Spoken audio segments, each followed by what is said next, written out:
Sinigaw ako na nakos.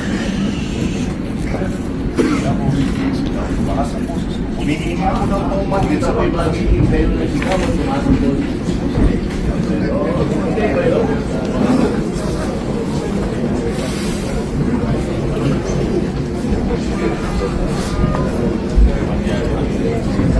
Sergeant at Arms, the arrest was coordinated, not just the arrest warrant. That's why maybe the media, this was submitted during the session.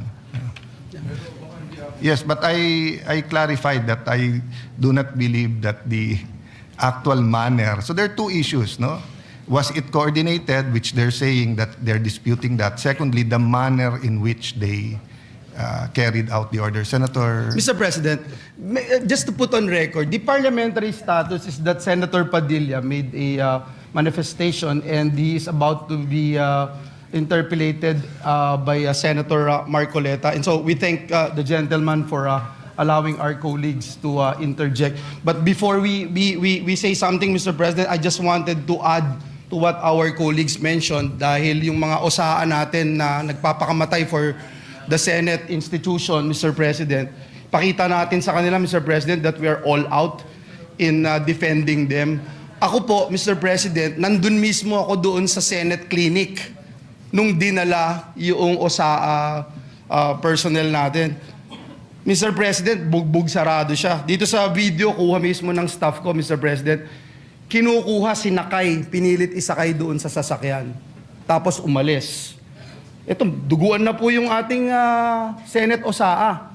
Kaya yung totoo yung sinabi ni Senator Migs, nakausap ko si Senator JB, nakausap ko si Senator Robin, nakausap ko si Senator Jinggoy, lahat po kami talagang nagpanting ho yung tenga namin dahil, Mr. President, ito yung tao ho natin to mga kasamahan natin na nagbabantay at ginagawa lang yung trabaho.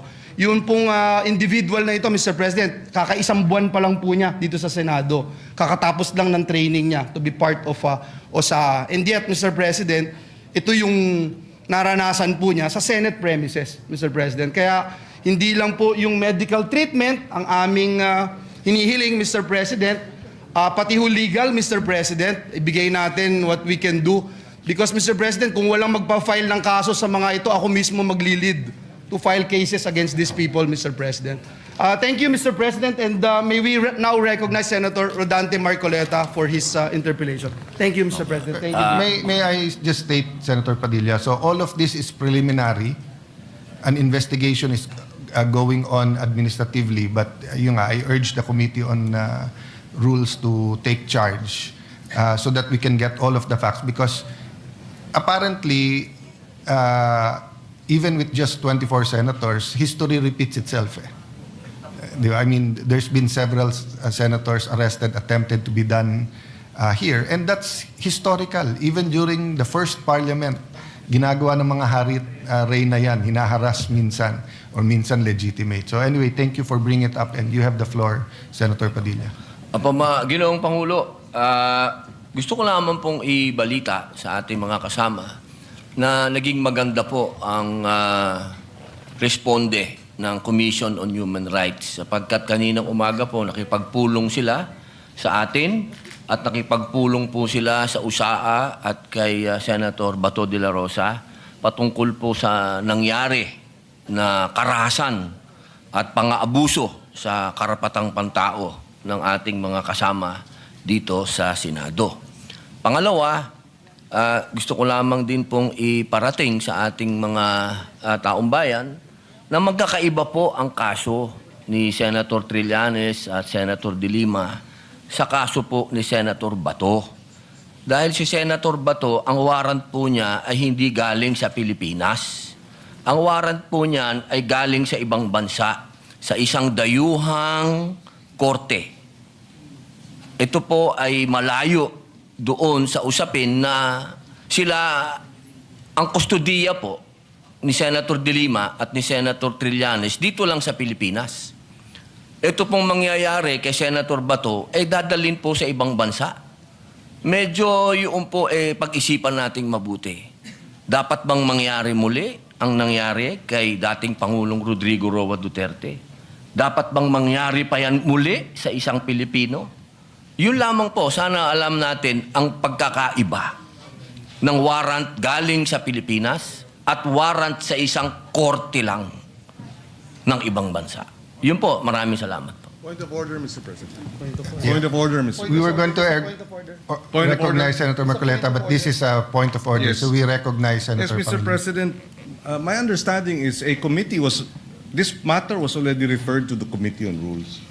And any on all such manifestations should have been referred to the Committee on Rules. Senator Pangilinan, Senator Lacson gave several privileged speech, even if the matter was already referred to the Well, committee well, report. I So, understand, Mr. as a matter of President. tradition, I understand, Mr. we allow that. Ginoong Pangulo, nilabas yung warrant of arrest kagabi lang, tapos na tayo dito. Yeah. I Yes, that's why understand. this. Na sinabi po na yung warrant of arrest ay tunay. I understand, Mr. President, and therefore I'm appealing that perhaps this matter should be tackled in the committee rather than in this in plenary so that we can address other concerns, Mr. President. The appeal- And the for the appeal- record, Pa- paano natin pag-uusapan yung ibang... And for the record, Mr. President, I still have the floor. And for the record, Mr. President, we voted against resolution number 44. So to say that we have this resolution, yes, but there are senators who voted against it, and therefore it is not necessarily our agreement with the points being raised by the good senator from Camarines Norte. For the record, Senator Padilla did mention a while ago that he doesn't take it against, and he acknowledges that some senators voted against it, and it's on the record. Having said that, the appeal is noted, but I just like to mention that we usually give each other leeway depending on the importance of the matter, and the threat to Senator Bato is live. There's been no official communication that he is free until a Philippine court issues a warrant of arrest. No? So I ask the patience of each member, but acknowledge the statement and the interpretation, the proper interpretation of the rules by Senator Pangilinan. So you May may we ask proceed, Senator Marcoleta, Mr. President? Yes, Senator Marcoleta, He's you're been now waiting for recognized. quite a while. Salamat po, Mr. President. Kahapon pa po ako naghihintay. Ang dami na po kasing nagsalita. Sana po kung sino naman yung nauna na nagsabi, pakiunan nyo naman po. Sa akin lang po, nagpo-point of order po tayo, pero tayo rin naman po nagbabiolate ng ating patakaran. Nangyari po kasi yung nangyari kahapon, Mr. President, sa unang kasaysayan, sa kasaysayan ng institusyong ito. Nakita ko po, Mr. President, kung paano ginawa ng mga NBI yung ating pasukan. Gumawa po sila ng checkpoint. Sa akin pong palagay, magmula po nung panahon ng Philippine Assembly, hanggang ngayon, wala pa pong nangyaring gano'n. Dahil po sa respeto sa tatlong dakilang nagkakahating bahagi ng ating pamahalaan, ang executive, legislative, at saka yung judiciary. Ngayon lamang po nagkaroon ng ganitong insidente kung paano niyurakan ang dangal ng institusyon na tayo pa po ang naririto. Mr. President, gusto ko po sanang magtanong ng ilang mga bagay sa ating kasama, sa kanyang mga tinuran na pangyayari, kaugnay po ng tangkang paghuli kay Senator Bato. Ginoong Pangulo, mas maganda pong makatanggap tayo ng mga katanungan sa ating kasamang kahapon pa nag-aantay. Yes. Salamat po, Mr. President. Please proceed unless you want to postpone that till tomorrow. Mr. President, Your Honor, kanina po ay marami rin pong gustong magtanong sa akin ng mga miyembro ng press. Bagamat tinangka ko po na wag munang umarap sa kanila dahil minsan po, imbes na makapag-clarify ka, lalo pong dumadami po ang mga issues. Kaya ako na pong nagpilit na Parang iniiwasan ko na po. Kaya lang, hindi mo po maiwasan. Sa dami po nila, talaga nga habulin ka po eh. Ang una po nilang tanong sa akin, Sir, ipa-aresto niyo po ba si Senator Bato? So sagot ko po, Mr. President, tanong din. Ikaw, kayo, gusto niyo ipa-aresto? Ang sagot sa akin, hindi po, kayong tinatanong namin kasi kayo po ang nandito. Eh. Hindi, tinatanong ka rin kita. Kasi Pilipino ka. Gusto mo bang makita ang isang senador na ibinoto ng sambayanang Pilipino? Aaresto sa loob mismo ng Senado? Hindi po. Okay, kung ikaw hindi, di lalo na ako. Kayo po ba'y na-interview rin ng gano'n? Opo. Sir President? Nakakagulat po sapagkat ako po din mismo, mahal na kasama at idolo namin, Senator Marcoleta. Nagtataka din po ako sapagkat marami po sa mga tanong sa ating ibinabato. Parang tayo pa ay may kasalanan sa pagbibigay natin ng masasabing lugar sa ating kasama dito sa Senado. Samantalang meron naman po tayong adopted resolution number 44. Ako po'y nagtataka talaga bakit ang mga tanong ay para bang tayo ay harboring kagad ng kriminal. Ginoong Pangulo, Your Honor, yung nangyari po kahapon, mas naniniwala po ako sa dating Pangulo natin, Senator Soto, sa kanyang sinabi. Nung tinanong ko po siya kahapon, habang nagmimerienda po tayo, nung tayo nakasuspindi pa, sabi ko, Mr. SP, nung pinuntahan ka ba ng NBI, pinakita sa'yo yung warrant of arrest? Nakita mo ba? Hindi, sabi niya. Ako po naniniwala na talagang hindi nila ipinakita yung warrant of arrest sa ating dating Pangulo ng Senado. Ang ating pong miyembro ng press, Sir President, mahilig lang silang tanong ng tanong eh. Pero yung basic yun ang ayaw nilang tanungin eh. Halimbawa si Trillanes, winawagayway niya, ito ay kayong warrant of... Ayaw man lang... Bakit hindi nila suriin? Pwede po bang makakuha ng kopya niyan? Kasi po kahapon, Sir President, Your Honor, nung makausap natin ng NBI Director, pwede mo ba kaming bigyan ng kopya ng warrant of arrest? Pwede mo rin ba kaming bigyan ng communication between the ICC and the Interpol? Sapagkat ang Interpol, ang karaniwang ginagamit po nila para i-execute yung warrant ng kanilang inisyu. Yan namang Interpol, gagamitin po niya yung counterpart dito sa ating bansa, ito po yung PCTC. So sabi ko, bigyan mo rin kami ng communication mula sa Interpol papunta sa PCTC. At mula sa PCTC, meron silang sulat din sa inyo at kayo nga ang dineputize para i-serve yung warrant of arrest kay Senator Bato. Maliwanag po yung sagot niya, Mr. President, Your Honor. Opo.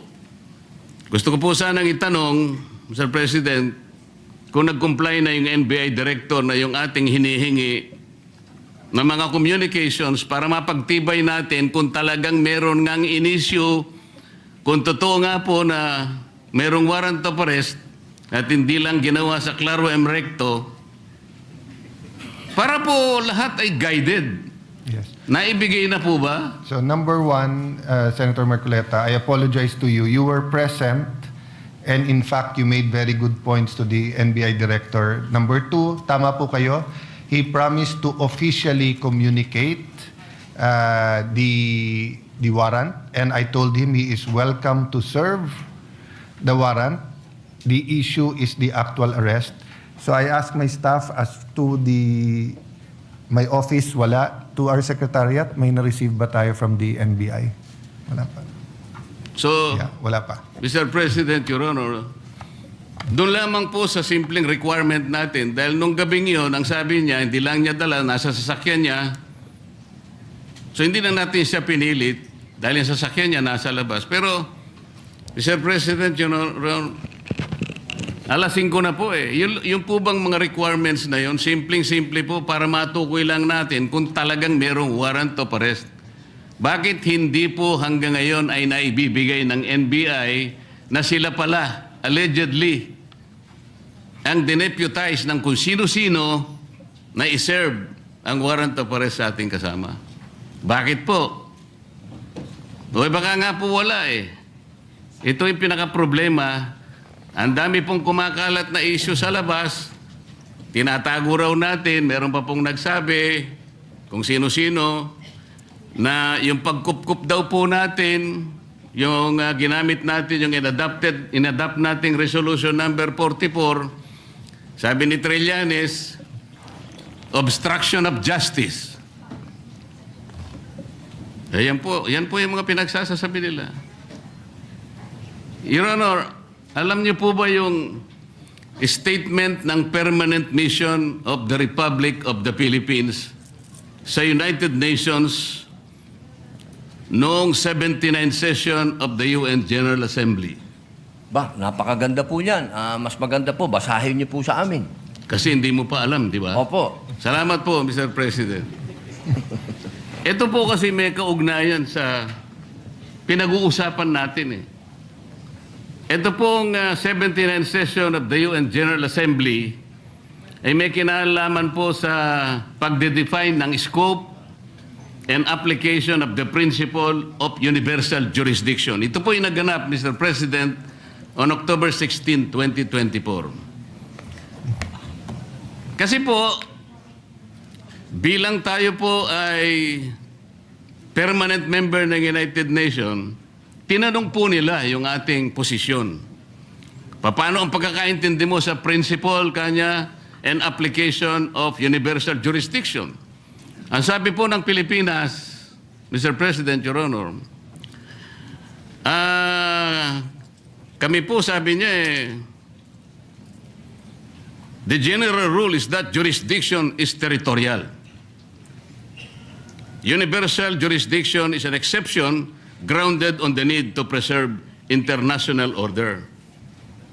Tama naman po yun eh. Ang pinag-uusapan po na, sinight po ng ating gobyerno, Mr. President, yung Section 17 ng Republic Act number 9551. At sinasabi po nila doon, sabi po ng ating permanent mission, Section 17 of RA number 9851 specifically provides for the Philippine jurisdiction over persons, whether military or civilian, suspected or accused of a crime defined and penalized under Republic Act 1951, regardless where the crime is committed. Sa mga tweet, tayo na po ang nagsabi sa United Nations na tayo po yung merong jurisdiction. At sinama pa nga po yung Section 18 na kung saan ang regional trial court po ang merong jurisdiction. Primary and exclusive jurisdiction. Kanina po, Mr. President, Your Honor, binanggit po ninyo, yung warrant of arrest kasi kanya galing sa korteng hindi sa domestic nanggaling. Nanggaling naman talaga raw sa ICC. Ipagpalagay na po natin, Mr. President, na totoo nga at hindi peke yung warrant of arrest. Kunwari valid.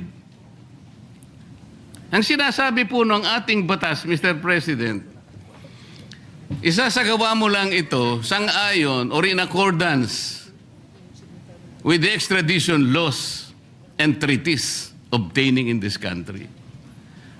Mr. President, wala po tayong extradition treaty sa ICC for the simple reason that ICC is not a country. Wala rin po tayong treaty sapagkat nag-withdraw na po tayo sa ICC. O paano niya po i-apply yung kanilang warrant of arrest? Ang jurisdiction po ay atin na.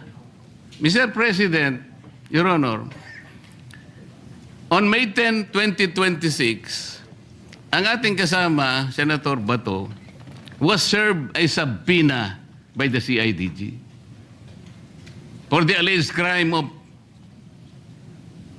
EJK. Ano pong ibig sabihin nun, Mr. President? Yung pag-serve po ng subpoena, na-operationalize na po, active na po yung kaso kahit nasa investigative and prosecutorial stage pa lang. Ibig sabihin, our National Prosecution Service is already actively on the case. Paano po papasok ang ICC? The core function of the ICC, Mr. President, is under the principle of complementarity. Ibig sabihin, kung meron pong local court na gumagawa na po ng kanilang tungkulin, wala na pong pakialam ang ICC. Nang nangyari po, aktibo na pong pinupurso ang kaso, allegedly, EJK sa ating kasamahan. Papasok pa uli ang ICC. Sarili po ba nilang prinsipyo ay kanilang babaliwalain? Papayag ka pa doon, Mr. President, Your Honor? Ay, hindi po tayo dapat pumayag. At katunayan nga po, katulad po ng sinasabi ng ating ibang kasama na ito daw ating pinag-uusapan, ay wala daw itong kwenta. Napaka-imposible po nun. Sapagkat itong ating pinag-uusapan, katulad po ng sinasabi ninyo, soberenya ito ng Pilipinas. Kung sa paniwala po nila, ay hindi. Pero sa paniwala po natin, sayang yung bandila na yan. Kung tayo po ay magpapasakop sa isang korte lamang na hindi naman isang bansa at uutusan tayo na isuko ang isang senador sa kanila. Salamat po sa inyong sagot, Mr. President, Your Honor. At nung tinangka po nila na mag-serve daw ng di umano ay warrant of arrest, Mr. President, bakit po ang nagsisilbing process server ay si Antonio Trillanes? Sheriff po siya ngayon yata ng ICC. Meron po ba kayong impormasyon na si po ay naglilingkod na sa ICC o sa Interpol, Mr. President, Your Honor? Siguro po, action speaks louder. May dala po siyang warrant, so sheriff. Kung totoo na meron siyang dalang warrant. Yun po. Opo, pag napatunayan po na yun ay warrant of arrest, sheriff na po siya. Kailangan pong malaman natin kung siya ay process server, sheriff, o deputized officer ng ICC o ng Interpol. At kailangan tawagin din po natin, Mr. President, ang representasyon ng Philippine Center for Transnational Crime sapagkat sila po yung counterpart ng Interpol. Pagka po binaypass nila yung opisina na yun, maliwanag na maliwanag po, peki po yung warrant of arrest, Mr. President. At peki din po yung nagseserve ng warrant of arrest. Naniniwala po ba kayo? Hanggat hindi po natin nakikita ang kopya na yan, lumalabas po na peki yan.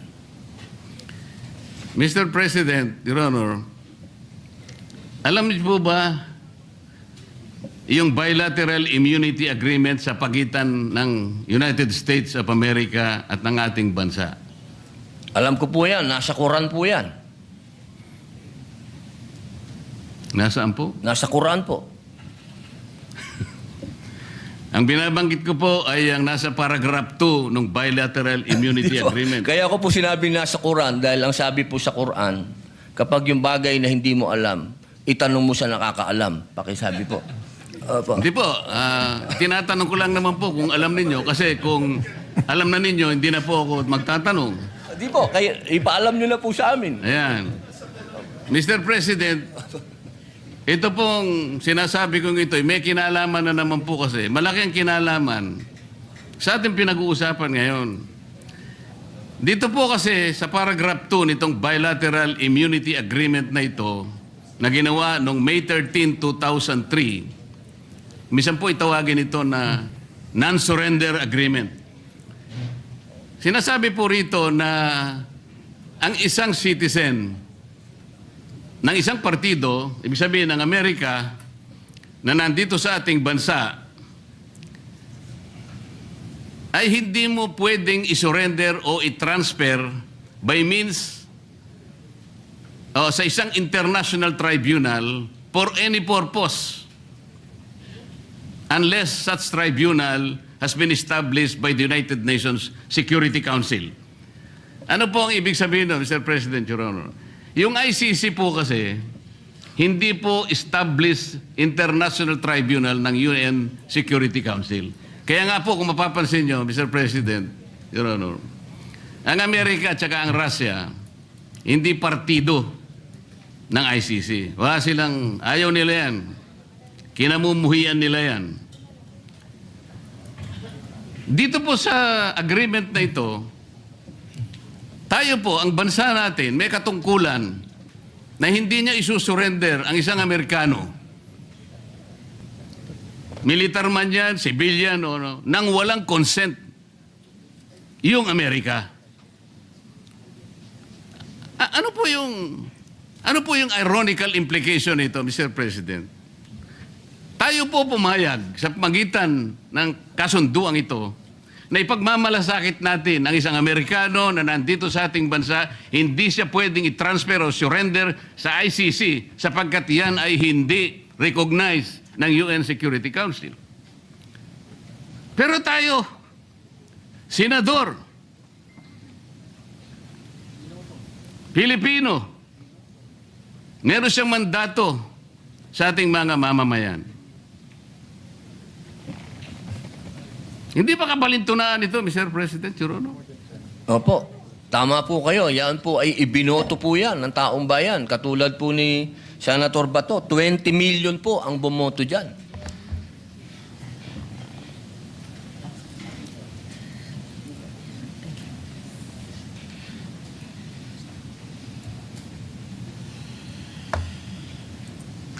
Kaya ko lang nang po tinatanong, Mr. President, hindi ko po lubos na maisip,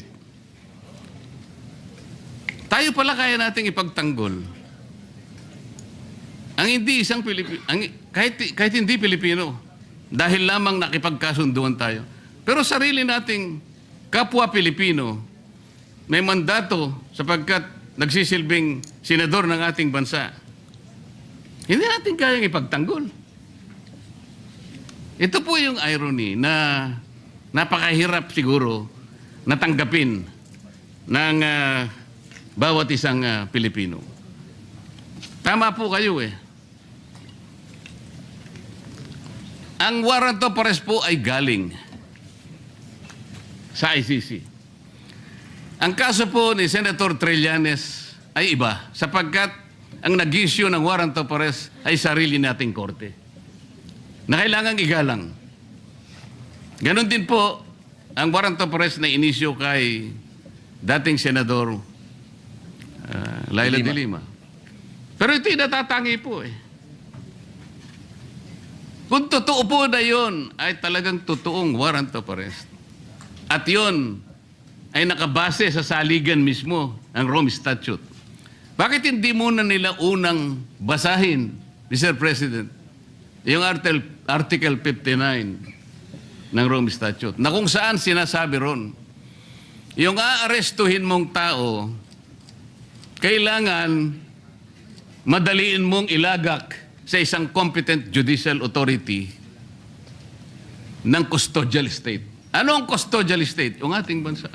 Bakit po kailangan yon? Maski ang ICC, kinikilala niya yun.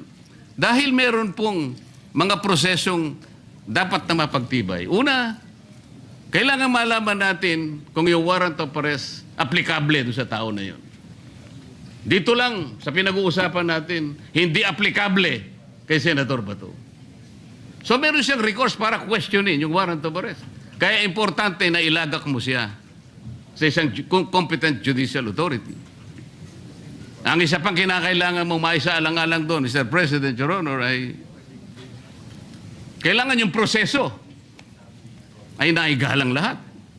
At lalong-lalo na yung kanyang karapatan ay talagang nasino. Yun po yung inihingi nun eh. At ang isa pa po, meron siyang karapatan na magpetisyon kung sakaling yung custodial state na yon ay i-detain yung naaresto, na magpetisyon ng immediate release or provisional release.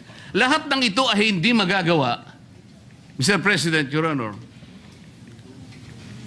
kung kikilalanin natin yung warrant of arrest na valid sa ating jurisdiction. Meron po siyang katapat na batas eh. Meron tayong local na batas, RA 9851, na humahatol at nagbibigay parusa sa mga ganun ding mga kasalanan na siya din naman ang nililitis ng ICC. So sa prinsipyo po ng complementarity, Mr. President, maliwanag na maliwanag po na nasa jurisdiction na po ng ating lokal na mga hukuman ang pag-aasunto kung meron ng basihan sa ating kasama. Hindi na dapat kilalanin yung ICC sapagkat ang batayan lang nila ay yung tinatawag na principle of complementarity. Malinaw po na nangunguna po, may primary po jurisdiction ang ating lokal na korte. Exclusive and primary jurisdiction, yun po importante. Ngayon, yung pong mga nagkukunwa na process server, nagkukunwa na sheriff, nagkukunwa kung ano man sila ng ICC, kung bayaran sila o hindi, dapat po tingnan muna nila lahat yung mga bagay na pinag-uusapan natin. Bago nila puntahan ang isang institusyon katulad nito, nahahabulin pa yung isa sa atin. Ang pangyayari po kahapon, uulitin po natin, Mr. President, kailanman po ay hindi nangyari sa kasaysayan ng institusyong ito. Tinanong ko pa nga po kahapon sa ating director ng NBI dahil pinipilit niya. Kaya po nung papunta na, kung makakapasok po si Senator Bato sa session hall, ay wag nyo na siyang tutugisin. Para bang ang parte lamang ng Senado, Mr. President, ay itong session hall. So nung tinanong ko, bakit po yung parking area namin na kung saan nagsimula ang habulan at saka yung mga hagdanan ay hindi ba parte ng institusyong ito? Sir, sabi niya, hindi naman po kami magiging ganito kung hindi po kami nakipag-coordinate. Hindi po ako naniniwalang nakipag-coordinate sila ng totohanan, Mr. President. Mas naniniwala po ako sa ating former President na hindi niya papayagan kung alam lamang niya ang kanilang balak na pagdakip at pamamaraan ng pag-iinsulto sa bulwagang ito, Mr. President. Maraming salamat po, Your Honor. Maraming salamat po. Mr. President. Madam President? Madam President? Opo. Senator Padilla, please proceed. Yes. Opo. Meron lang po akong mga konting katanungan sa inyo. Sapagkat gusto ko po sanang ireklamo si Senator Pangilinan sa pagsigaw. Meron po ba siya rules natin na sinasabing pwede mong sigawan ng kapwa mo senador?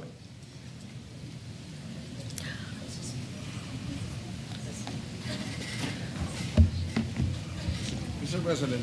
Narinig ko yung malakas na boses ni Senator Kiko Pangilinan. Alam ko na si Senator Pangilinan ay dating galing sa broadcasting, baka nag-modulate.